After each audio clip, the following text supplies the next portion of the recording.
everyone. Welcome to Jamaica 411. Thank you so much for stopping by, keeping me company as usual. If you're here with me for the first time, welcome, welcome. Please feel free to go ahead and subscribe. Give the video a thumbs up, share, and you may also leave your comments in the comments section. You're welcome.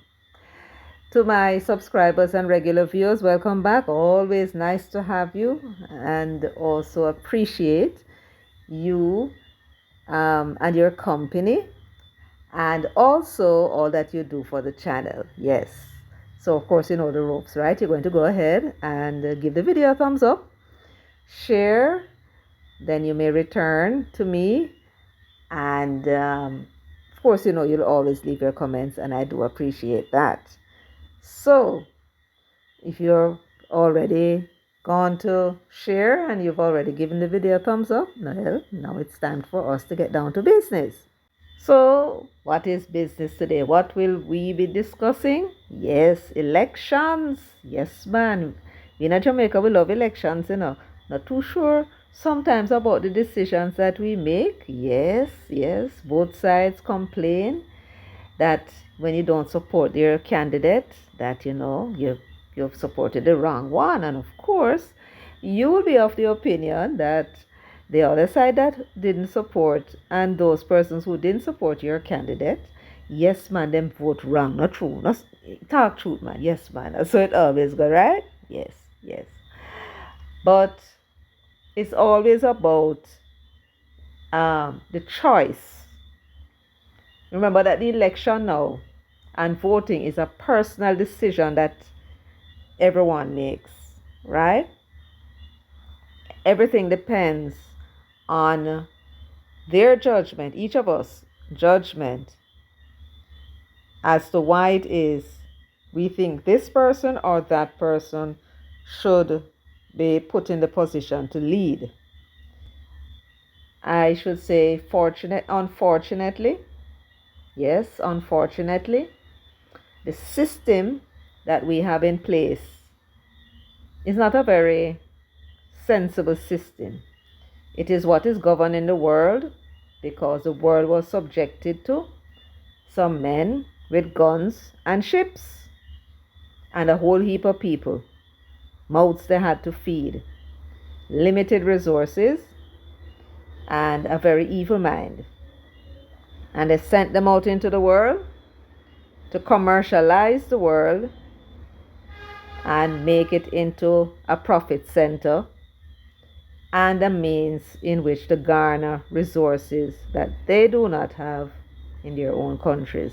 Now, the system that they're operating is a system that they would have, adopted a bastardized system, man, from the people of Kemet. Our own people, the ones, that built the pyramids and, the pharaohs, yes, them people named Kemet.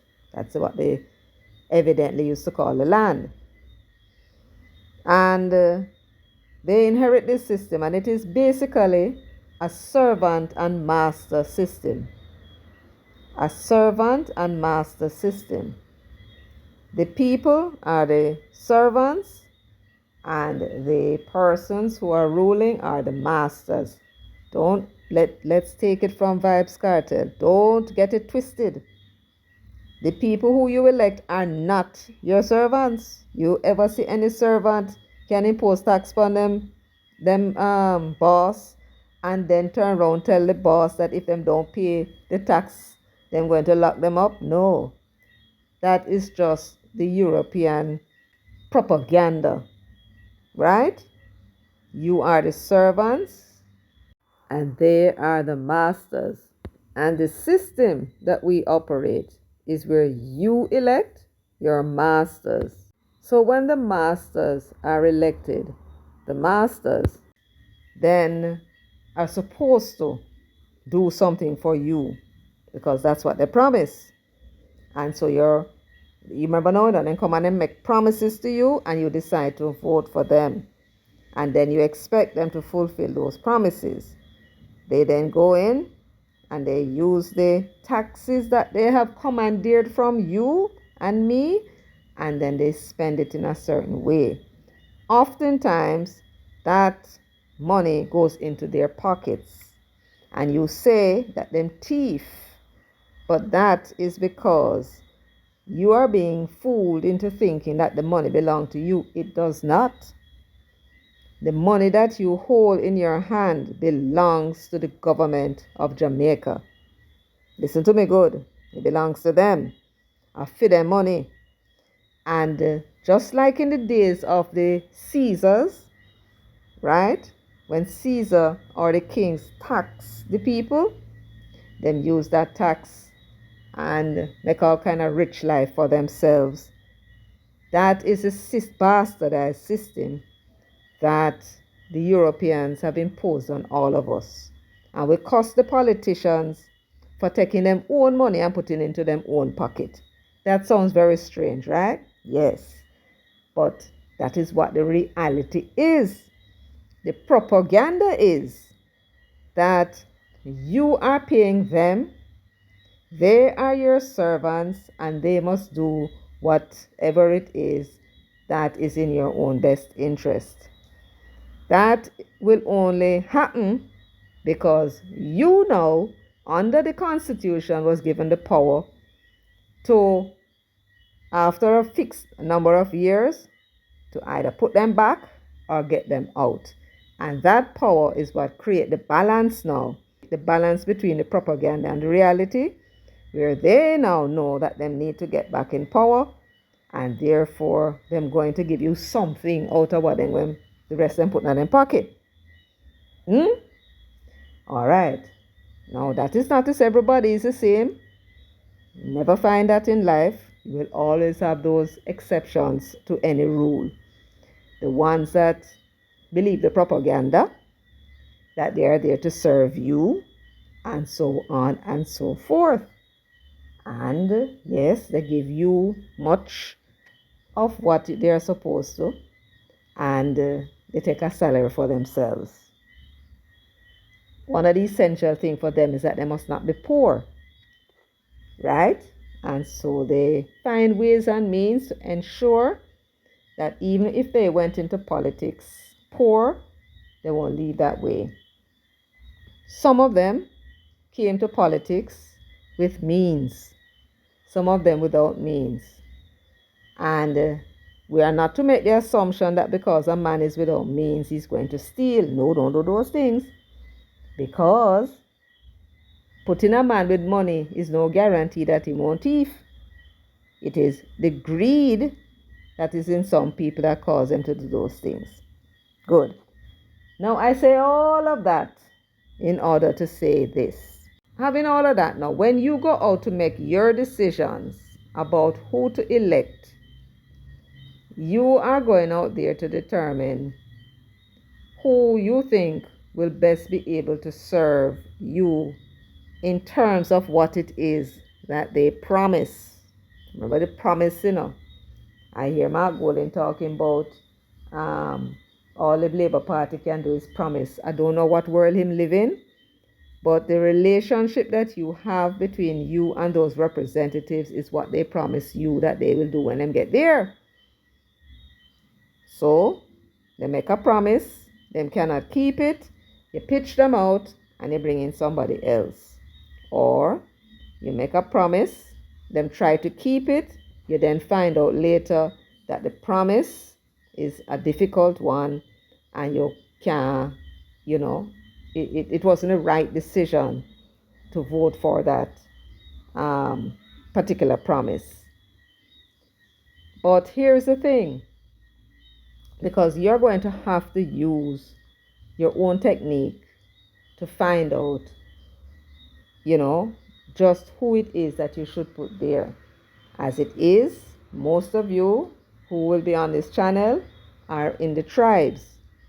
One tribe PNP, one tribe JLP, and there are some persons, a few, who are not tribalistic.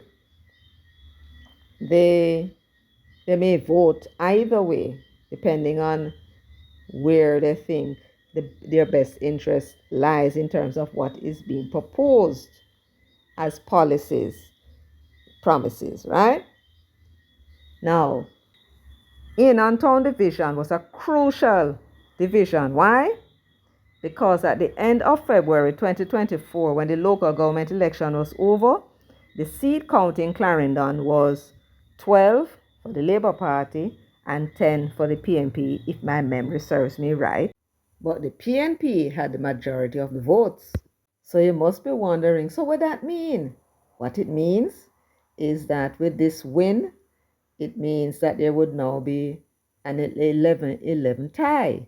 And if there's an 11-11 tie, the party with the majority of the votes, they would win the mayorship, while the other party would take the deputy mayor position.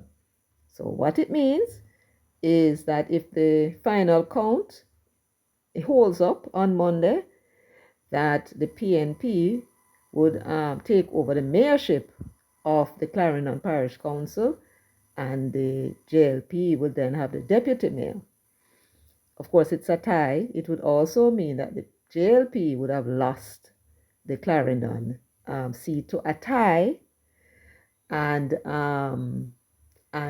the counts now after the local government election would be the JLP 6, the PNP 5, that would be 11, and 2 ties, Kingston and St. Andrew Corporation, as well as Clarendon will be 2 ties. So that will be the party standing with regards to the local government election. Let's now get back to Aenon Town. In the Aenon Town division, the Labour Party is either winning it for the first time or won it for the first time in a very long time, right? And they won it by, let me give you the information. As you can see in that first column that says 2024, and then you see by-election 2024. Yes, so in 2024, in February 26, the PNP got 1311 votes, the JLP 1404 votes, which meant that the lady who died won by 93 votes, right? She, of course, died what? By September. That's what? February, March, April, May, June, July, August. 7 months later, she died. I think it's the 1st of September, unfortunately. So I don't know what she was able to do to impress the Aenon Town people that her side is a better choice. She died. So a by-election was eventually set for November. In her seat, in Morant Bay, and the 2 seats that were vacated. One when Marissa Dalrymple resigned because she had come under a cloud with the Integrity Commission and something that she had done which she should not have done. That's before the court. And then the next one was when Nigel Clark up and gone to IMF to a nice, peaceful, quiet life and nobody to harangue him or harass him. And so his seat became vacant. And so those 2 parliamentary seats were being run at the same time while the 2 local government by-election was taken. And all these 4 are by-elections, right? Out of season, so to speak. Yes. So the Labour Party lost the 2 council seats. The PNP did not choose to run in the parliamentary seats, and they gave an excuse as to the reason why.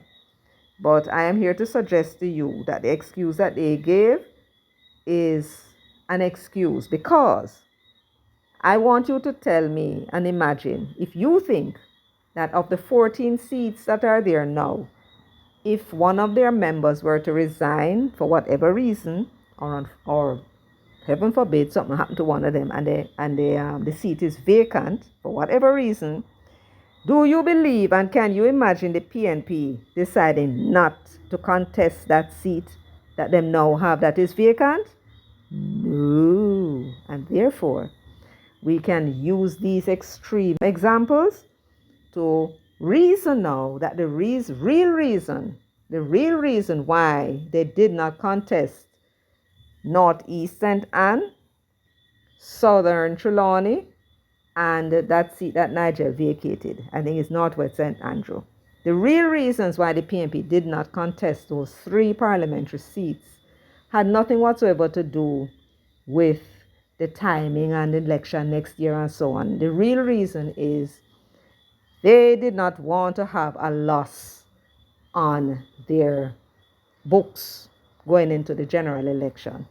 In other words, they were running because they know they could not win those 3 seats. You understand? They know they could not win those 3 seats because those are strong JLP seats. So they weren't going to win, and they did not want to deflate the comrades. Having a leader that is so damaged and unpopular, coming up with all these polls, suspicious looking polls, we're talking about 100% of the people so then go and vote. I don't know where they're going to find them, the people. Must be run bar. Because only run bar, I know people always talk politics. You understand? And so they were run away from the contest in the parliamentary seats and contested the 2 seats that were really PNP seats, right? The results of it, though, when you look at it, they were able to get 335 more votes in Aenon Town, additional votes. And the Labour Party was only able to get out 188. I do believe that should be 189. Don't know what is wrong with my figures here. Something must be wrong with it. But it says 188. So let's work with that. So the Labour Party get 188. Now, what is so crucial about this seat? The fact is that with the PNP winning this seat now, it means that the council is split. 11 PNP seats and 11 JLP seats, which means now that Clarendon seat is now out of the winning column for the Jamaica Labour Party. You understand? Therefore, after this, the Labour Party has 6 council seats that it controls. The PNP has 5 council seats that they control, and you have 2 ties, right? Now, so it was crucial. That is the election that was really crucial. The Labour Party needed to have kept. The Labour Party needed to have kept Aenon Town in order to control Clarendon. Now, the PNP has the mayorship and the Jamaica Labour Party has a deputy mayor.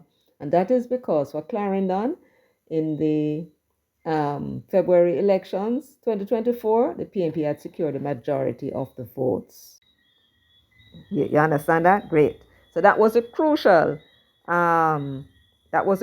election, and the one that had the most impactful outcome. When you look at the numbers, as you see here, look at where the PNP was in 2012, and this is the Portia factor. We call that Portia factor now, right?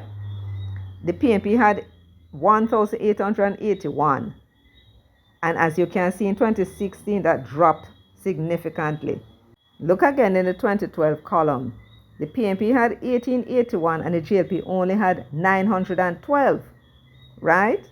Which means that the PNP had won by 969 votes. By the time 2016 came around, 4 years later, the PNP only won by 147 votes. That's a hell of a turnaround. And look at the amount of votes that the Labour Party had.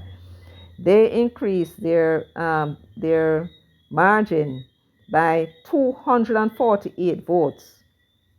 248 votes came out to vote. So there is a problem in that division with the PNP councillor. You follow? Good.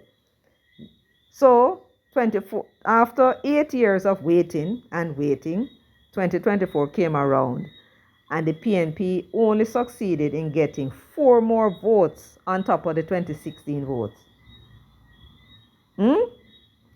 A party that says that, well, let's put it this way. The risers say that the party is in the lead, right? And going to win the local government election. A very strong PNP division in a turnaround that is going on in Clarendon. And the PNP was only able to get 4 more votes. The JLP, though, were able to increase their vote count in 2016 from 1160 to 1404, which is an increase of 243. It's actually supposed to be 1,403, so that's the reason why it reduced it. So they got an additional 243 votes. The PNP, on the other hand, only increased their vote count by 4, and that's why they lost by 93 votes, right? So the lady up and died. Very sad and unfortunate for her family. And, at Jamaica 411, we want to express our condolences to her family and the Labour Party family. So that was the situation. Now they ran the election, and the PNP now was able to find 335 extra votes. And the Labour Party was only able to find 189 additional votes, which now meant that the PNP won by 54 votes. Now, remember, these are preliminary numbers. I should remind you, these are preliminary numbers. They have not yet done the final vote. I guess we'll hear that on Monday. So it might change either one side get more or less. You understand? Great.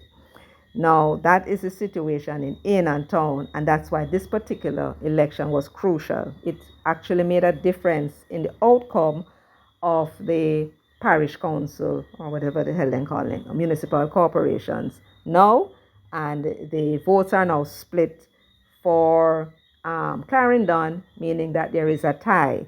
Good, nobody won that. Now, for the Morant Bay division. But before I move on to Morant Bay, I want to make the point about Aenon Town, that it seems as if it is slipping.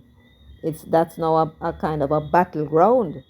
It's a battleground. See, there are lots of Labour Party support in it now, moving from 912 to 1,592 on preliminary. You're talking about an increase of 680 votes, while the PNP lost 235 votes over the same period. So that is not looking good at all. But it is a win, and a win is always a win. Great. Let us now get to Morant Bay. So in Morant Bay now, we're looking at from 2016 to 2024. And in 2016, the PNP had 1,562 votes to the JLP's 1,447. Now, this is a seat. I'm not quite sure if, yes.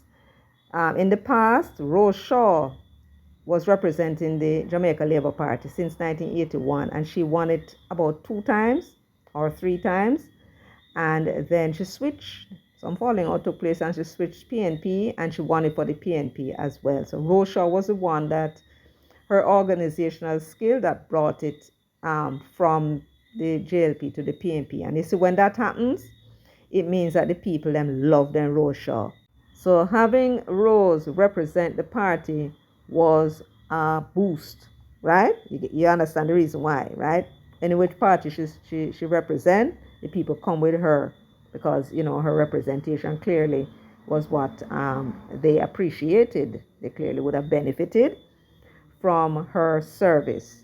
So the gentleman who died, he represented the party in 2016 and 2024. And as you can see, he increased his majority by 307 votes, while the Jamaica Labour Party only moved by, let's see now, what was that, 9 votes? Yes, in 2024.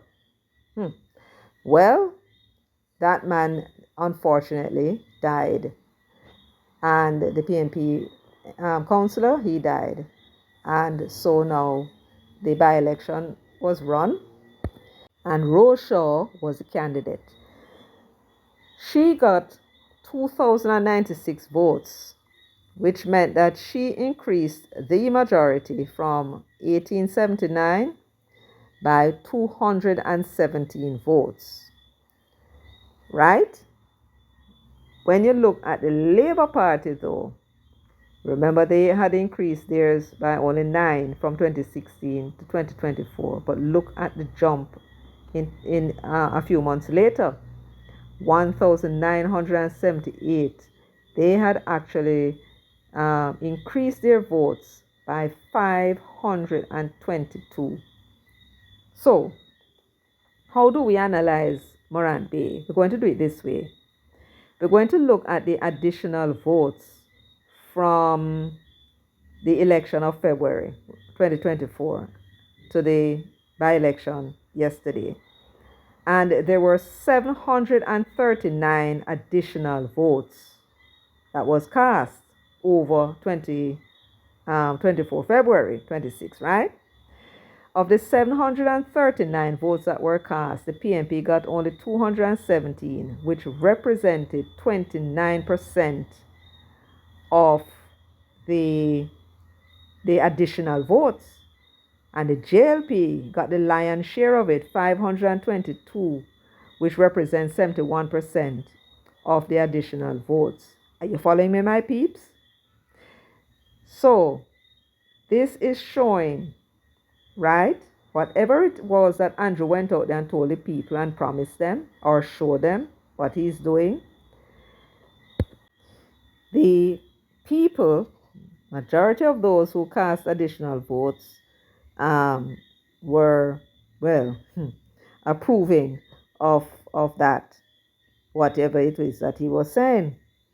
And I imagine that both parties would have gained some information from the by-election. The Labour Party now knows what it is that they must go out there go tell people if they want them to come out, come vote. The Labour Party people, because this is a strong PNP division as well, right? The voter turnout was in fact 37% in Morant Bay, and in Aenon Town it was 47%. Before that, it was 39.8% in Aenon Town. So more people came out to vote. And of course, the majority of them voted for the PNP. And in Morant Bay, we're talking about 739 additional votes. So they now know how to pitch their arguments, whatever it was that Holness went out there and said, and whatever strategy that they used, you can bet that now will be the what would you call it now? Template for how they're going to approach the general election. And for the PNP, whatever arguments that they gave the people in Aenon Town to get 335 additional people to come out, they will think that they can use that argument also in the general election. So in summary, the 5 by-elections that took place, I would say that the Labour Party actually was the winner. Why? Because even though there was no contest for the parliamentary seats, the parliamentary seats are really the critical seats. The PNP strategically chose not to contest, because if they had contest and lost, the position that the party would be in is that their supporters would have been a little deflated. You follow? They would have been deflated. And even though they won the council seats, the parliamentary seats are the key. They would have been deflated. Just as the position that the Labour Party finds itself in, having contested all 5 seats and ended up losing the two by-election for the divisions, the Labour Party people will be a little concerned. Not to mention the fact that they also lost the Clarendon Municipal Corporation to a tie. Yes, that's supposed to beat the supporters badly, and it will be interesting to see how the party motivates them at their conference this Sunday. Yes, that would be a heavy blow, especially when you consider that it is the Labour Party that is the government. They command the resources. PNP not the resources, right? More than, what it is that they can spend at the, to prepare for the election. The JLP had everything at their disposal to fix all of the people's problem before calling this election. And having done so, right, they were unable to bring out the numbers. They needed about 2,000 or 2,500. That is what Karen Cross said. You must aim for that number. And they must have aimed for that number and failed to carry out the people that was needed. I mean, this was so necessary for them to win Aenon Town that it is amazing that they ended up losing it. And that must be very frightening at Mas Andrew's prospects of winning his third term. It sure is. And he's going to have to make some changes. No ifs or buts about it. Because the strategy that he's using, talking about his performance, ain't impressing anyone, it would appear. Not even his own Labour Party supporters. And that is the grim reality. The thing is, he's still government and he has the opportunity to make those changes to impress the electorate that he deserves to continue in government. But when it comes to the overall picture, the question is, where does the momentum lie? In whose favor? Going into the general election. Remember, the next election will be the general election, which is constitutionally due September of next year, in another 9 months or so. So who has the momentum? And given the fact that the PNP did not contest the 3 parliamentary seats, it is difficult for them to be able to gauge where they stand as an organization on the ground, I should think. Largely because the PNP did not contest the parliamentary seats, so they don't have anything to show to say, we're going to contest with them, we'll beat them. The ones that you went into contest in, you lost. But that is only, what would I call it now? Pyrrhic victory? Yes, that's a mere Pyrrhic victory for Mark G., the Englishman who prims up in our parliament, yes.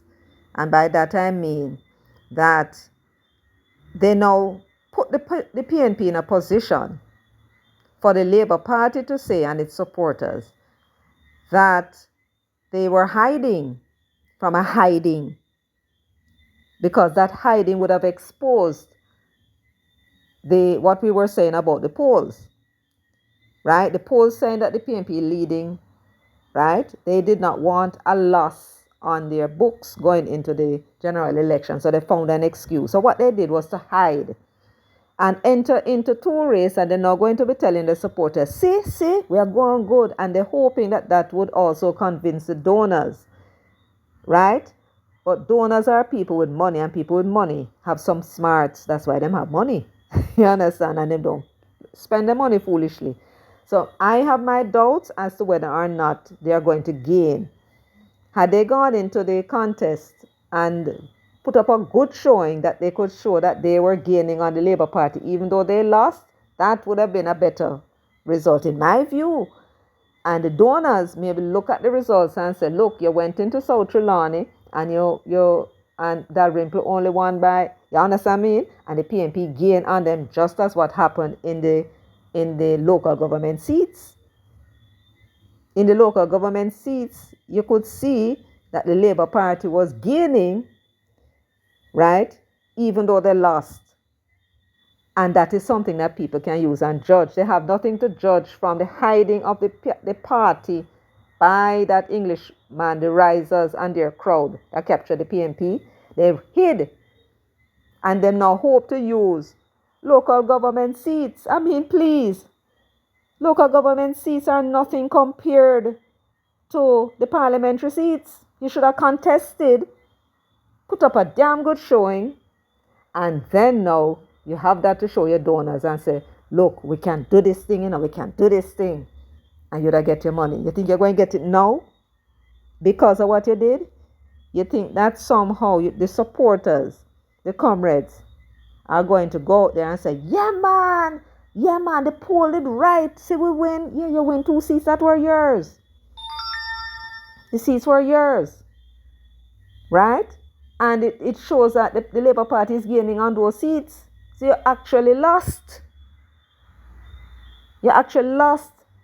And everybody knows that Mark Golding is the problem in the PNP. Mark Golding and Peter Bunting. Them two are the problem. They are the divisive elements that is causing the division in the PNP. Why you cannot get your experienced party workers and activists and runners out there doing the job that them do for years and bring home victories for the party. Right? And uno hanging on to this man, for what reason, I don't know, because uno seem to think that this thing is about Mark Golding. It's not about Mark Golding. It is about the people out there who believe that Jamaica is better off with the PNP in power. Right? And you're investing in this man against the interest of the country and against the interest of the membership, right? Uno investing this man, knowing the man is a traitor, knowing the man is not a Jamaican, knowing the man and his cronies sabotage the PNP and undermine the party's chances of winning the 2020 elections in order to put himself where he is. That is not a nice person that should be looking to run my country and yours. What will they not do to them enemies out there or them competitors in business? This man has no ties to this country. This man up to 2011 did not even have a Jamaican passport. Him claiming born here. Yet he never had a Jamaican passport until he was 46 years old. All his life he was carrying a British passport, identifying himself as a British citizen. He is not a Jamaican and he does not consider himself a Jamaican. This man is an imposter sitting in the parliament illegally. A man who don't like black people. Don't like black people at all. So let us now look at this picture. A British passport. His assets are abroad. Him don't like people at all. Right? Doesn't even own a house here. And he want to come sit in our parliament. Why?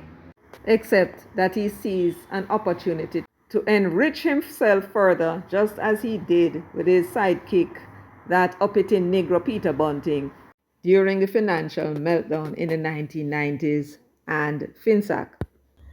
Knowing the man is not liked and una still a hold on, uno upon a suicide mission.